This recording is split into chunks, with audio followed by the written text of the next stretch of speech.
Are you impulsive? No. You think before you buy, right? You click Add to Cart, check the shipping cost, check the total amount. You close the tab. You walk away.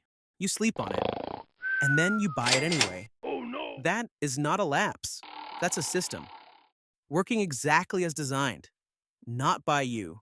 Huh? There is a specific sequence of events happening inside your brain before you open the app, before you know you're going to spend, that makes the purchase feel inevitable. It has a name, it has a trigger, and once you see it, you cannot unsee it. The name is not poetic. It doesn't sound like something that could Hmm? explain why a fully rational adult spent $200 on a Tuesday Ah. night on something random. It is a survival reflex called the self-continuity threat response. The moment an emotional blow makes you feel less like yourself, your brain reaches for something it can own. And the trigger is not what you think it is. It's not greed. It's not boredom. It's not a lack of discipline. It is a sudden, quiet form of mental pain, one that your brain has been dealing with in exactly the same way for your entire life. In 1998, a psychologist named Roy Baumeister at Case Western Reserve University published a famous study that changed how researchers think about willpower. He called it ego depletion. He brought hungry participants into a room that filled with the aroma of freshly baked chocolate cookies. On the table, there were two bowls, one filled with those warm cookies, the other with cold, raw radishes. He forced one group to eat only the radishes, spending all their mental energy resisting the chocolate cookies. The other group was told to indulge. Right after, both groups were given a geometry puzzle, which is secretly impossible to solve. The cookie group kept trying for 20 minutes before giving up. The radish group quit in 8 minutes.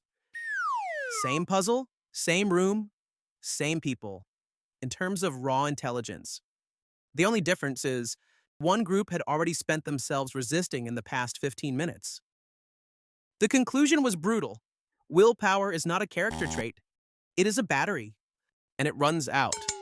Every tiny frustration you swallowed today, every difficult conversation you smiled through, Uh-oh. every single email you chose to write carefully instead of honestly, each one took power from the exact same account. By 9 p.m., you are literally not using the same brain that started the morning. You did not spend because you were weak. You spent because your battery was completely dead. And it's never the big things that kill it. It's the 100 small resistances you don't even remember making. And once that battery is drained, your brain becomes vulnerable to emotional shocks. In 2008, a research team at Carnegie Mellon University, led by scientist Cynthia Kreider, decided to test how deep this vulnerability goes. They split participants into two groups. The first watched a neutral documentary. The second watched a young boy forced to watch his father die. Then both groups were offered a chance to buy a water bottle. The group that watched the sad clip was willing to pay 400% more for the exact same bottle. Not a little more, not 10%. 4 times the money. The bottle doesn't matter. The price doesn't matter. What matters is the act of choosing it. When the self feels threatened, the brain needs one thing: proof that it can still decide. Kreider called it misery-induced self-interested spending. This is what behavioral economists call System 1. The concept Daniel Kahneman spent a career documenting. Your fast, ancient animal brain, operating on survival instincts, handling 90% of your choices without you noticing. When you are emotionally threatened, your System 1 takes the wheel. It does not wait for your System 2, the slow, logical mind, to catch up. Your face unlocks the phone. Your thumb finds the app. The time duration from impulse to buy is faster than the feeling that caused it. Think about the last thing you bought that you didn't plan to. It didn't happen on a random bad day. It happened on a highly specific kind of bad day. The kind of day where something was stolen from you. Your status, your sense of belonging, your confidence that you still knew where you stood in the world. And you didn't think any of this out loud. You simply opened a background tab on your phone or tablet. You looked for an item, you tracked it, you looked at something that felt like an upgrade to your life, something you had looked at before but never let yourself have. You told yourself you were just looking. You told yourself you'd think about it. You closed the app. You opened it 6 minutes later. You checked the reviews. Not to decide, you were already decided.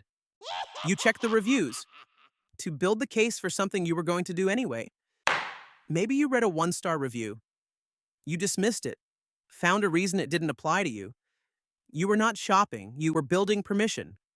And at some quiet second, the decision had already been made by your biology. You were just finishing the paperwork. The stressed mind does not look for the use of the object. It craves the pure power of the act of making a choice, the act of wanting, commanding, and getting it now, the act of proving you are still someone who can control their world. By the time the package arrives at your door, the emotional emergency has already moved on, which is why you are left standing there with a dead object and the quiet question of, why I bought it? You are not impulsive. You just have a nervous system that was built for a world that no longer exists. An ancient world where threats were physical. You could see them, name them, run from them. That world is dead. Today, the predator is a passive-aggressive notification at 9:02 a.m. telling you that your career has just been pushed sideways. The predator is a picture on a social feed, a party you weren't invited to, an inner circle you didn't realize you were outside of. The threat is a number on a scale, a text message thread that suddenly went cold, a casual conversation that ended and left you feeling smaller than when it began. Your primitive brain cannot tell the difference between a wild animal and social rejection. Threat is threat, and threat instinctively reaches for a wallet to fix the problem. From this moment on, the real question is no longer why you spend money when you are hurting. The real question is, at this exact second, what other choices in your life is this ancient defense mechanism quietly running, deep in the blind spots of your mind? This is Wired to Spend.